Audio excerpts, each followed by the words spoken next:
Today we're going to continue talking about memory and how the brain forms memories. We will be discussing a fair amount of the hippocampus, but we will, in this lecture, also discuss a few other brain areas and discuss their roles in memory control as well. So this is just a brief overview, again, of the different types of memory. That the first and that these types of memory really depend upon time frame. The first is immediate memory, where we have the ongoing experiences and the information that we're experiencing within an immediate time frame, within a second or fractions of seconds. At any one moment, you could describe the visual, auditory, tactile experiences you just had. Then we have working memory, where we are able to hold and manipulate information for seconds to minutes in order to achieve a goal. And then we have long-term memory, where we can recall this information from a very long time. And of course, memories have to be embodied in some sort of physical arrangement, and that embodiment within the neural machinery, within the brain, is referred to as an engram. And we have different categories of memory, right? We've got declarative memory and non-declarative memory. A lot of what we're discussing at the moment is declarative memory, either semantic memory or episodic, and mostly what we're focusing on is episodic memory. A little bit more review about the hippocampus and its location in humans and rodents. Both humans and rodents have a hippocampus. In humans, it's located a little bit more ventrally on the interior of the temporal lobe. And in rodents, it's a little bit more caudal and more dorsal in the, but also in the interior of the cortex. And a cross section, you're going to see these C shapes that are interlocked. And so these are going to be the cell bodies of neurons in here. And then this will be the white matter with connections between different neurons. And these are examples of some of the neurons that you can see. This is a very basic diagram of the hippocampus circuit with the entorhinal cortex connected to the dentate gyrus. The dentate gyrus connects to the CA3 region, which connects to the CA1 region. And each of these connections also have different names for the different paths.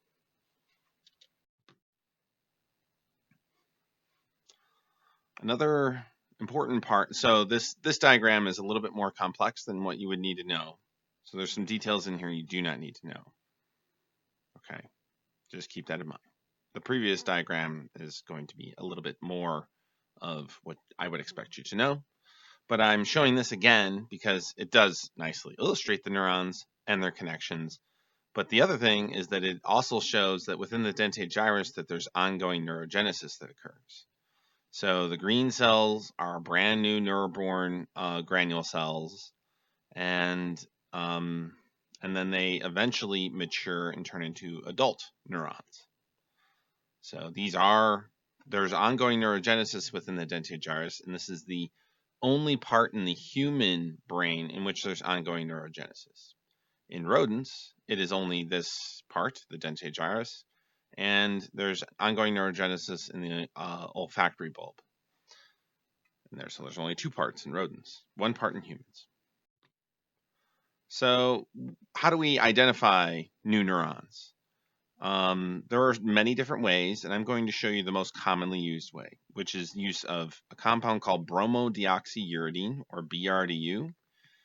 This is a compound that substitutes for thymidine in newly made DNA.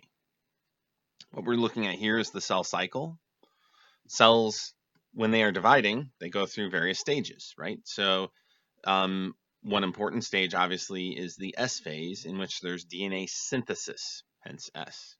And the chromosomes are being duplicated, right? Because you got to have duplication of the chromosomes so that both new cells have the same number of chromosomes. During this synthesis phase, if you inject animals with BRDU, it will get incorporated into the DNA when the cells are dividing. So BRDU substitutes for thymidine in this newly made DNA. So this is just a chemical that's very similar to thymidine. That's the T in AGCT. And so it substitutes in there, and that means that now this newly made DNA is labeled.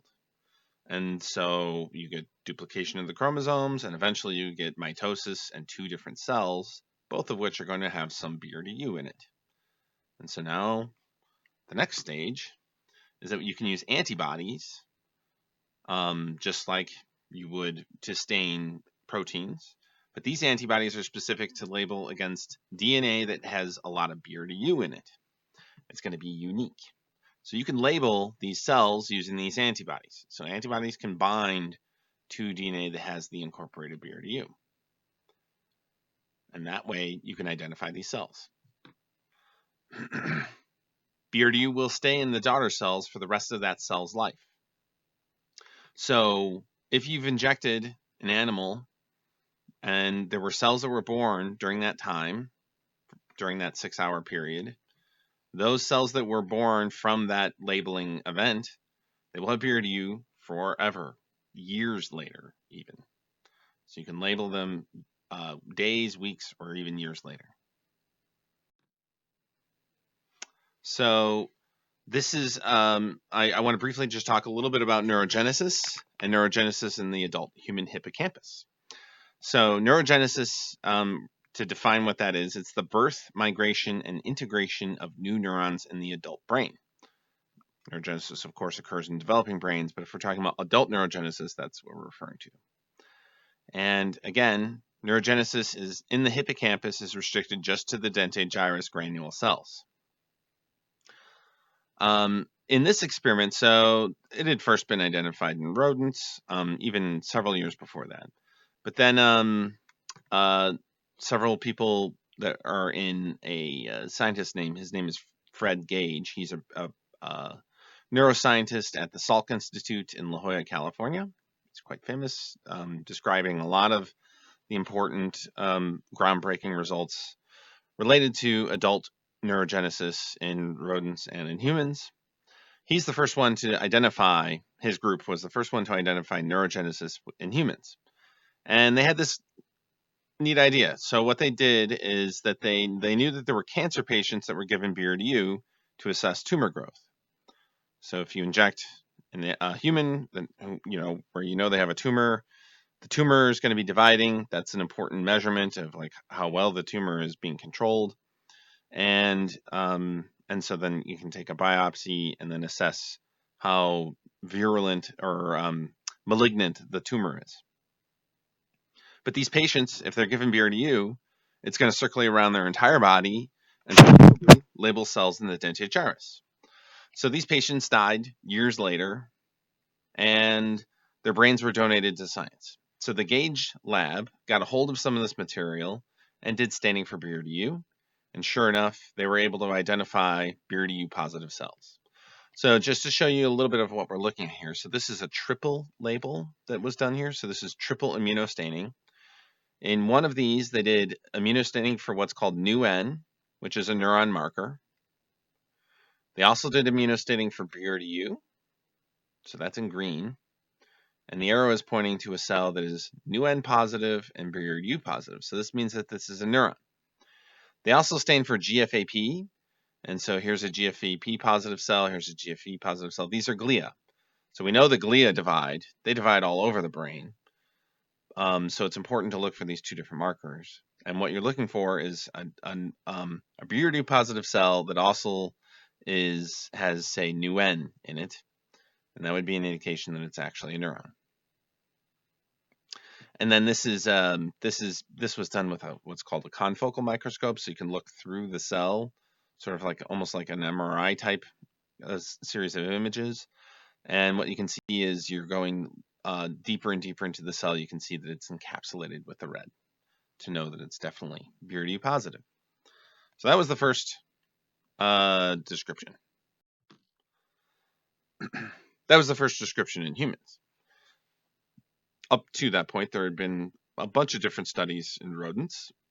More work out of the Gage lab had found that experience can actually enhance neurogenesis in the hippocampus. So in this experiment, they decided to test, okay, so we know the neurogenesis, we know that the hippocampus is really important for spatial memory and experience as well. So what if we can alter experience and give a rich environment to mice and then see what happens to neurogenesis in the brain? So they had two groups.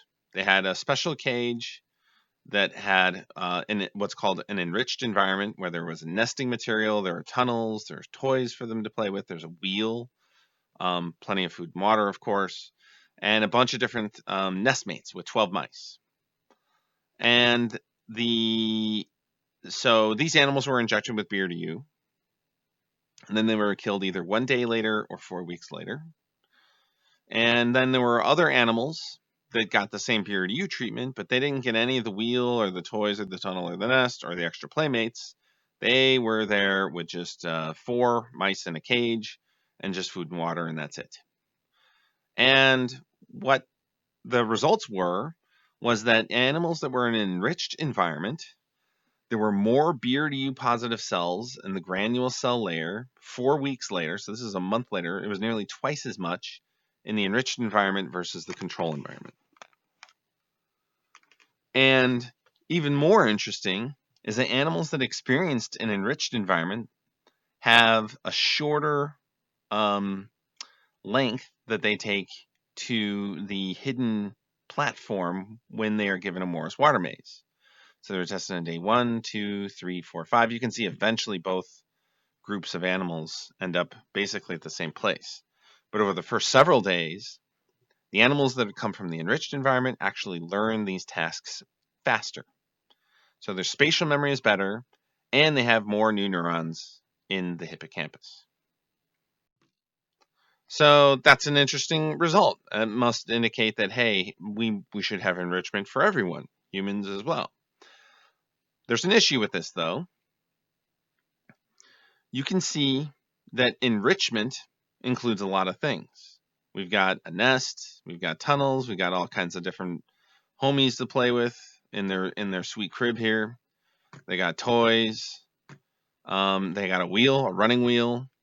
So what is it? What is the thing here? Is there one thing that's important, or do they need all of these things? One thing that's interesting is that when you have the running wheel here, the mice spend a lot of time running, and they also run around the whole cage. So they're getting a fair amount of exercise. So there was a question about, well, maybe this was an exercise-related phenomenon and not so much just related to enrichment.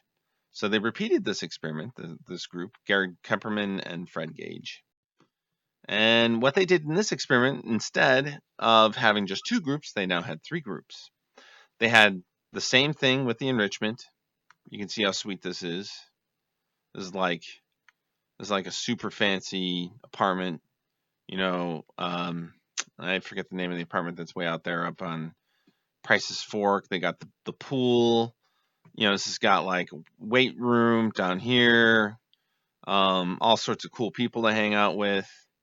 And then this is this is in the dorm. This is a dorm cage right here. And this is just a dorm, but you also happen to have a treadmill. So it's not much better, but you got a treadmill at least. So you got 3 groups. And so they did this experiment. They have animals that were in a standard cage. So that's what these guys were. And they were 3 different groups. So they had some control animals that were given some sort of learning paradigm. They also had control animals that were given swimming tests. And then put back into their standard cage. And then they had other animals that were runners in the runner cage, or they had the enriched environment. And you could see, so this is 28 days later, you could see that the enriched environment had enhanced neurogenesis, more BRDU positive cells in the granule cell layer in the hippocampus. So they repeated that result. But more interesting is that the running group had even more new neurons being born. So it seemed that perhaps what's happening for the enrichment is just simple exercise, and that getting enough exercise is key to having more neurogenesis in the hippocampus. And this result has been shown over and over again. since this was presented by the Gage lab in the late 90s. So we're going to transition a little bit, and we're going to talk about how we know about activity within the brain. We've already talked about this a little bit in songbirds, doing in vivo recordings of neurons within the song control system. This kind of thing can obviously be done in rodents. And yeah, the technology has gotten very sophisticated. So we can even have mice can be outfitted with wireless electrodes mounted to the skull, so you don't even have to have a wire attached to it. You can place these electrodes into the dentate gyrus. It's actually pretty easy, or any place within the hippocampus, because in mice the hippocampus is on the dorsal side of the brain, so you don't actually have to go all that deep. And then mice can wake up, and then you can record directly from neurons right away. So same essential technique as what we learned with the song controls with songbirds, but it can be done in rodents, and we can look at other things. So technology has gotten much more sophisticated within the with recording for doing in vivo recordings. And we now have what's called multi-electrode arrays. So this is an image of one of these arrays where there's basically a small electrode on 16 different points along this very thin metal strip, which means you can record the activity of 16 different sites within the brain. And so this is just showing the traces of those 16 sites. And you can see that activity is not exactly correlated across the entire array, but there's a fair amount of similar activity that occurs. You can see that there's kind of a wave pattern. This is called the theta wave that goes through the brain. There's also gamma waves that are occurring here. So we can identify these things, especially using multi-electrode arrays. So neuronal activity, because these neurons are really packed in these different layers within the dentate gyrus, within the CA1, within the CA3, we can monitor neural activity and look at rapid changes in potential. You also don't necessarily have to record from an individual neuron. You can record locally nearby a neuron and look for changes in potential just outside of those neurons. You might record from multiple neurons, but fortunately in the hippocampus, very close nearby neurons will have similar activity. And this is known as a local field potential. So this is one way of measuring this activity. So there's a type of cell within the hippocampus called place cells. This makes up a good number of the cells within the hippocampus, especially those portions related to episodic memory. So when you're recording from these electrodes, these multi-electrode arrays, you're recording from multiple neurons. And you can look at the activity of neurons, multiple neurons, as these animals are going across a track. So this is what we're going to look at here is a video of a mouse that's going to be going along a track. This is an elevated track, so it's got to walk along, go over here, and it's going to get some cheese at the end. What we're going to see is that there is going to be activity of neurons that occurs more or less in a pattern, where certain neurons will be firing when these animals are in a particular place along the track. So this is a track that this mouse knows pretty well. It's learned it already, and it's memorized it. And there are neurons within the hippocampus that are telling the mouse the order in which they need to be going. First you go here, then you go here, then you go here, then you take a left, then you take another left, and then you end up over here. We're going to see colors that will represent different locations of the multi-electrode array. And these are going to be showing that there are different parts of the hippocampus that are active at different parts of the arena along the track. Okay, so let me play this so that you can see this. We're going to hear a little clicking.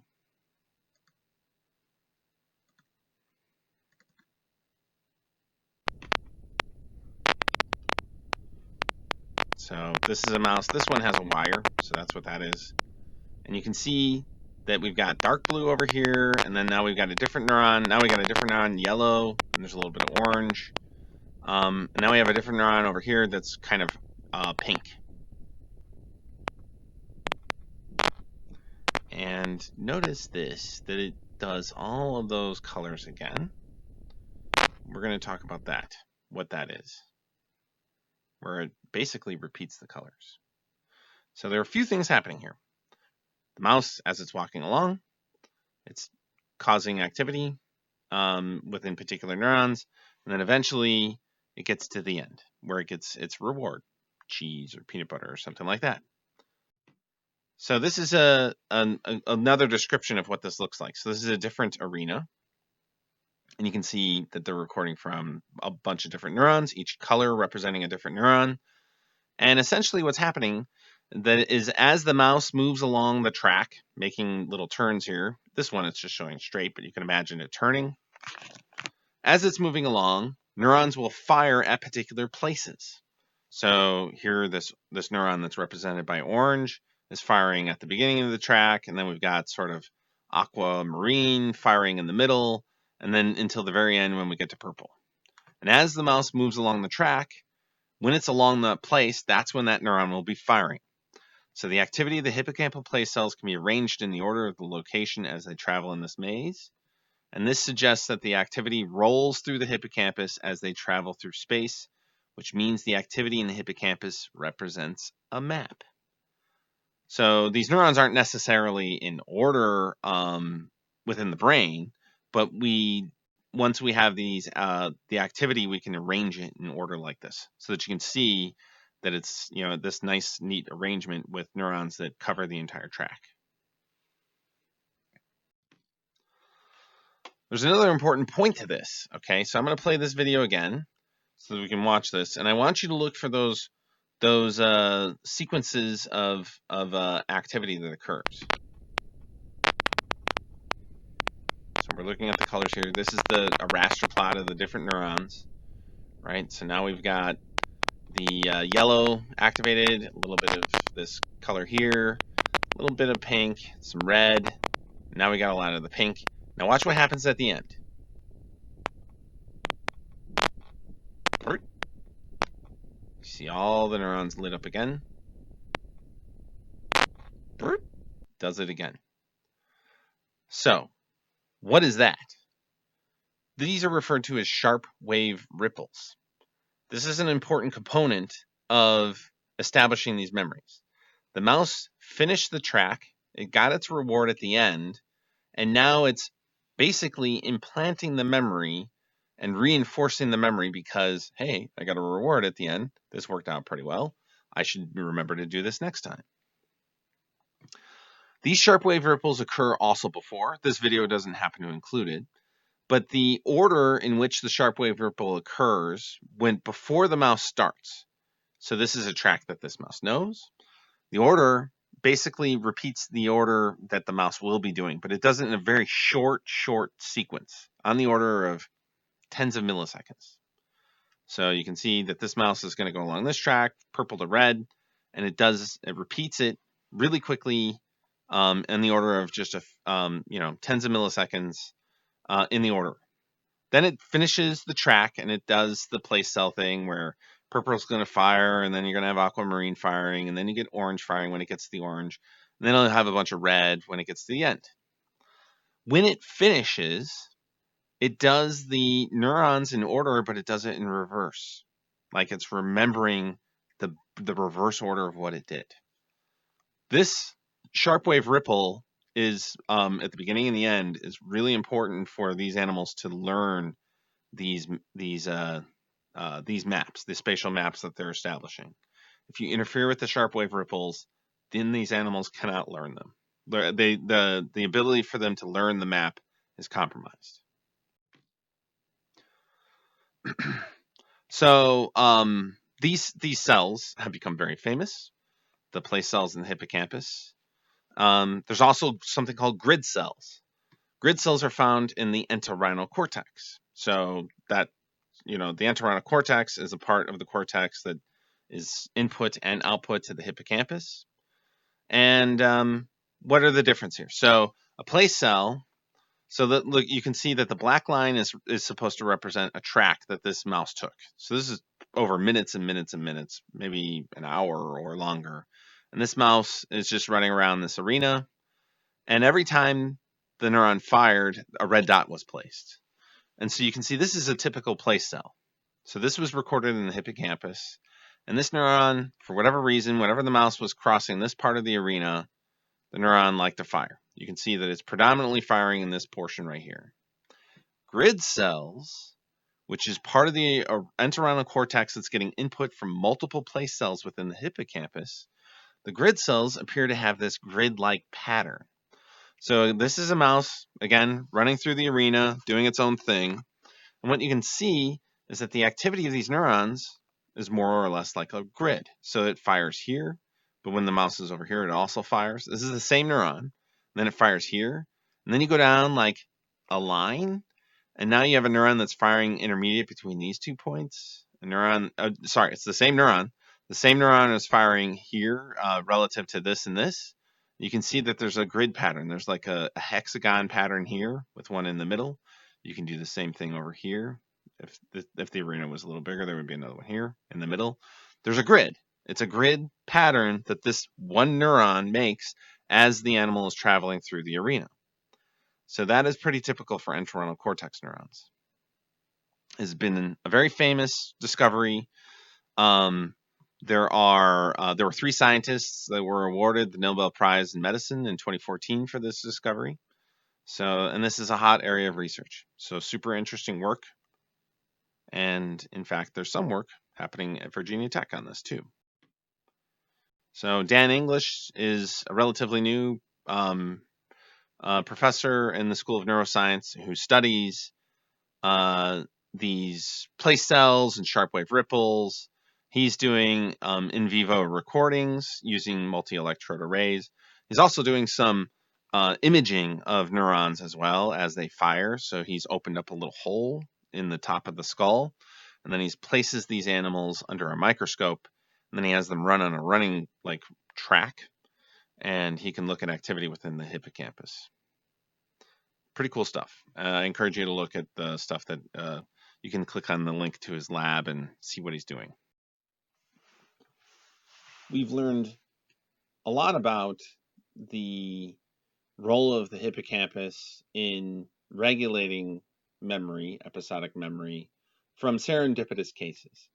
One of these most famous cases is patient HN.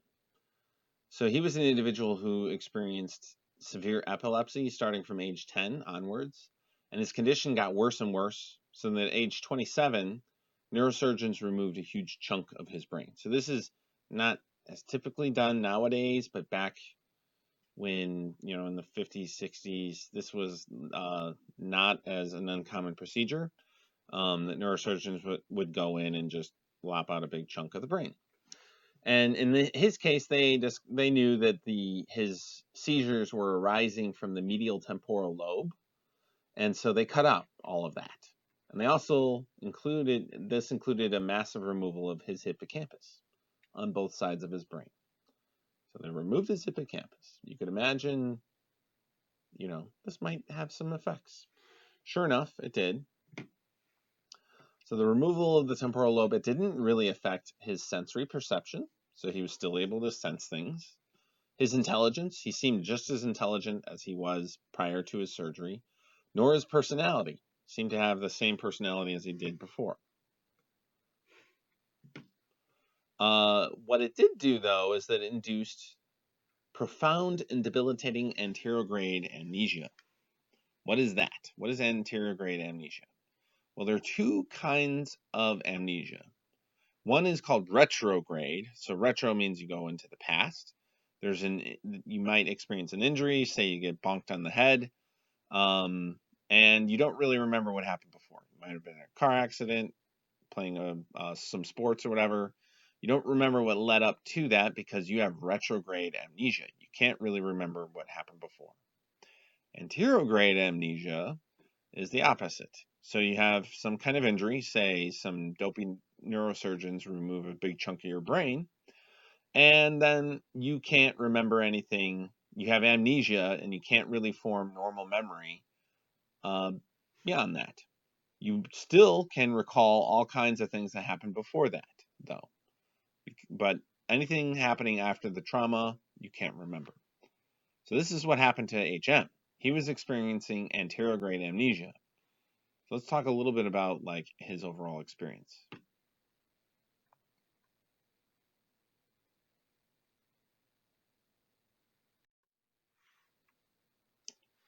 So patient HM, after his surgery, he worked with doctors for nearly 50 years so that they could study the effects of his lesion. And in spite of this very long relationship with these same people, they had to introduce themselves to him every single time they met because he could not remember who they were. He had anterograde amnesia.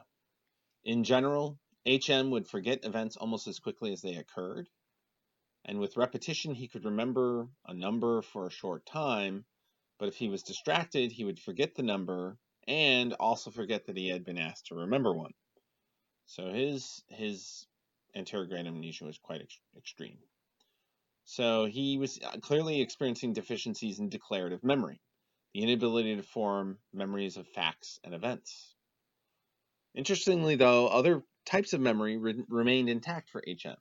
So his procedural memory, and he even had working memory still happening as well. So we're going to talk a little bit about that in the next slide.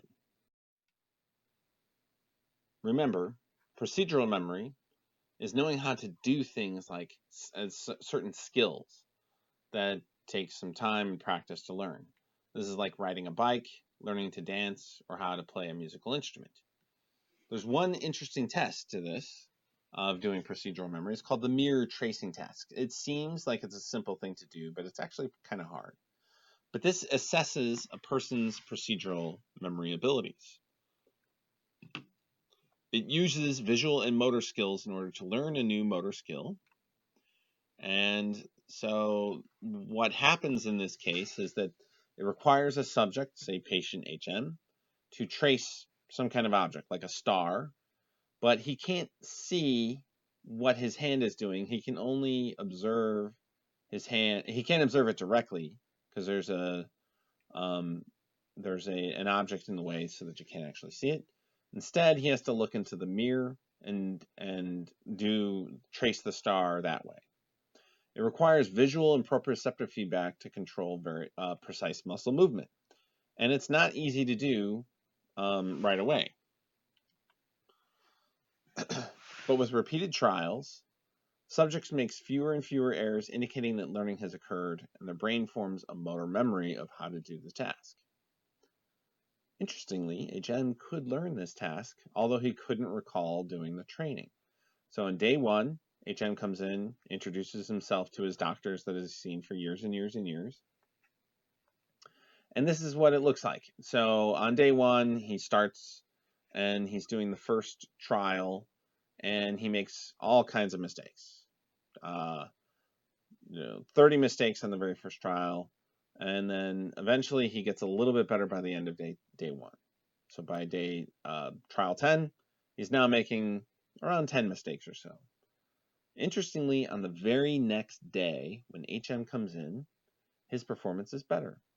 He has no memory of having done the task. He, of course, doesn't remember his doctors or anything. But you can see on trial 1, he's doing approximately about as good as he was doing at the end of day 1. And then he only gets better and better from there. And you can see by day 3, he sits down. He's asked to do this task. He's never seen, as far as he's concerned, he's never seen it before. And he can do it nearly perfectly, making very, very few mistakes across all the trials, including at the very first trial. So he clearly learned the task. His procedural memory is working, so he could, with practice, it's the basal ganglia and being involved and allowing for the establishment of getting the coordination of visual and motor control, and so he could do it. But he could have no memory of actually done it himself.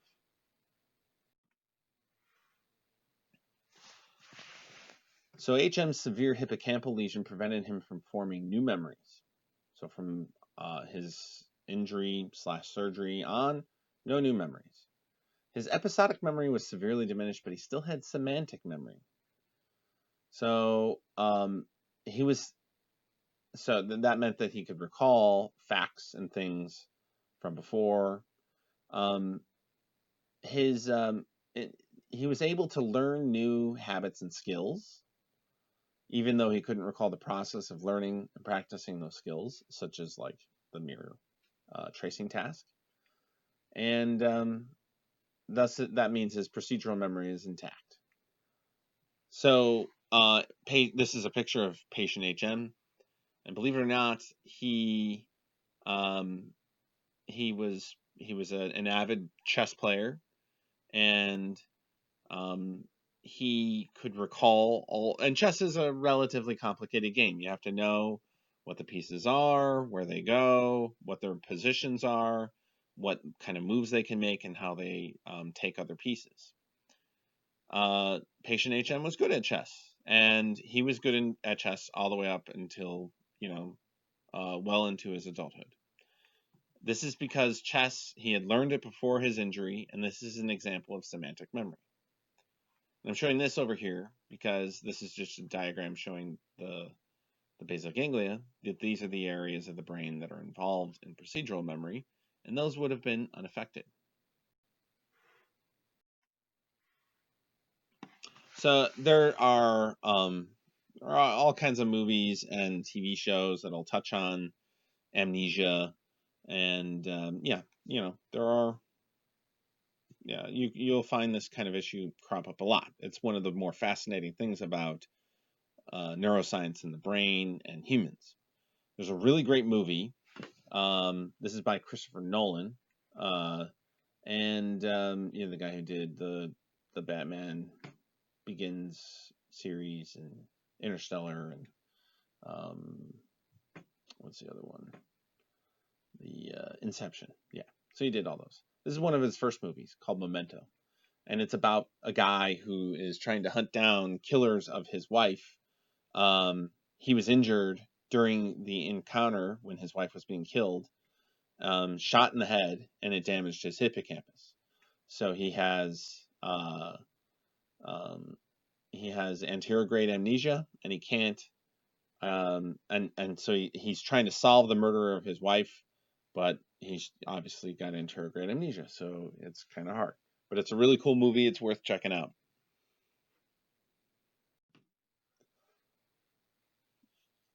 So after observing PHM, scientists began lesion experiments to test out hypotheses about the roles of specific parts of the temporal lobe in memory function. And in this task, what they did is they did a delayed non-match to sample task. This is commonly used to test recognition memory. So it's a multi-step process. In the very first step, the monkey learns to pick up an object to retrieve a treat beneath. So in this case, the monkey knows, oh, okay, I need to, here's a red disc. If I move the red disc, there's going to be an object behind it. So this is the first part where you have to learn this task. Then, after getting a treat, the table is hidden for a short period of time. So there's this cover that's put on top of the table. So there's some sort of delay that occurs.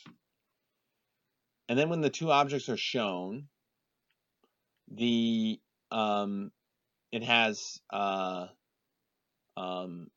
when the table is shown again, it has two objects. And the animal will be given some sort of cue in which it needs to know that it has to match to the sample. So it needs to pick the same item as before, so it should pick the same. Or it could be non-match to sample. So the animal has to choose, he has to look at these two objects and decide, oh, well, here's this new object. This is the thing I'm supposed to pick because this is the old thing.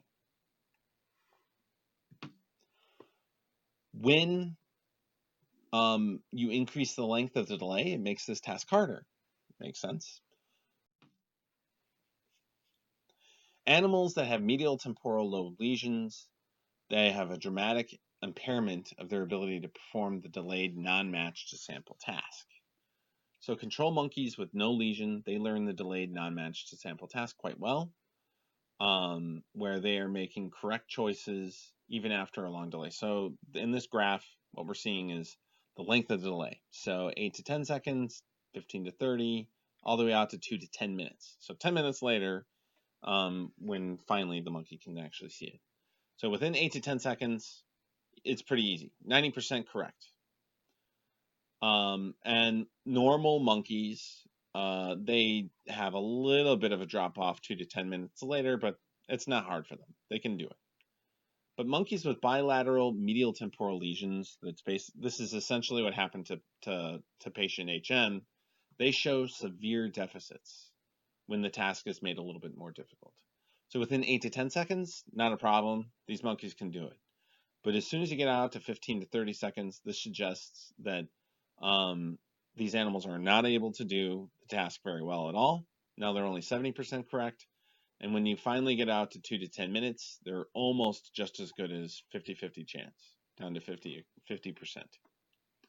So this suggests that the animals forgot the sample stimulus, and obviously it got worse and worse with increasing delays. So this is a demonstration of this anterograde amnesia. So now we're going to discuss a few experiments on working memory. So remember, working memory is that short-term memory on the order of seconds to minutes, where we temporarily hold information to guide decision-making and behavior. Clearly, the hippocampus is involved with that, right? So the previous task that we just talked about, the delayed non-match task, that involves working memory. But the hippocampus isn't the only area of the brain that's involved with working memory. A key region that is involved with working memory is the prefrontal cortex. So that's illustrated here. And in fact, for the rest of the course, we're going to be talking about the prefrontal cortex quite a bit. So there's a very famous case, another famous neuroscience case. A man named Phineas Gage suffered a lesion in his frontal lobe, particularly within the prefrontal cortex from a mining accident. So what he was doing is that he was working in a mine. They had drilled a hole and they had tamped down some dynamite, and he was using this metal rod to pack it in. But the metal rod unfortunately made a spark, caused the dynamite to explode, and the metal rod went up through his head. Went through his cheekbone, through his eye, destroyed his eye. So this is a picture of poor Phineas here. And went up through his head and destroyed parts of his prefrontal cortex. He had a bunch of symptoms. He lived, so he was very famous, and he had a lot of things that were pretty much normal for him, but there were some major symptoms. So he had a lot of difficulties with working memory. So his working memory was really pretty poor. He also had difficulties with planning and organizing his behavior.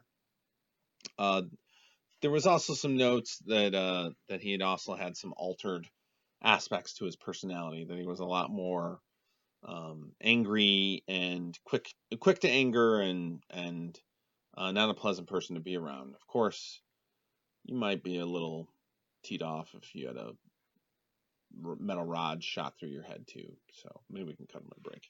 All right. So the prefrontal cortex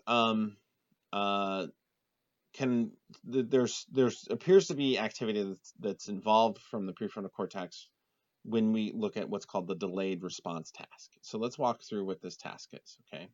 So this is a working memory task that can be used in non-human primates, okay? And there are versions of this that are used in rodents as well. So a monkey is shown, he is shown food placed in a well, okay? So there are two empty dishes here. There's food that's put into one of them. He's not allowed to take it yet. A screen is lowered, and it's set for a certain period of time.